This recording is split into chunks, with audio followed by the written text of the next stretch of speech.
আরে মিয়া 70,000 না, যদি 70 কোটি জান্নাতের হুরও দেওয়া হয়, তারপরেও দুনিয়ার স্ত্রী যদি জান্নাতি হইতে পারে, খোদার কসম ওই স্বামীর জন্য দুনিয়ার স্ত্রীর তৃপ্তির চাইতে, সুখের চাইতে 70 কোটি হুরের সুখ বেশি হবে না।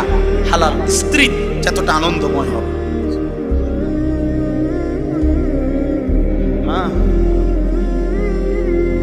কারণ সে যুদ্ধ করে কষ্ট সহ্য করে জান্নাতি হয়েছে, আর হুর তো জান্নাতেই তৈরি হয়েছে। এজন্য 70 কোটি না, 70,000 কোটি হুরের চাইতেও দুনিয়ার স্ত্রী দাম, যদি সে জান্নাতি হয়। আল্লাহ কোরআনে বলছে উদখুলুল জান্নাতা আনতুম ওয়া আজওয়াজুকুম তুহবারুন। বাহ! আল্লাহ বলছে জান্নাতে, হাশরের ময়দানে আল্লাহ বলবে, তোমরা তোমাদের স্ত্রী যাদের নেককার, তোমরা তোমাদের বিবিদেরকে সাথে নিয়ে তোমরা হাসতে হাসতে উদখুলুল জান্নাহ, জান্নাতে ঢোকো।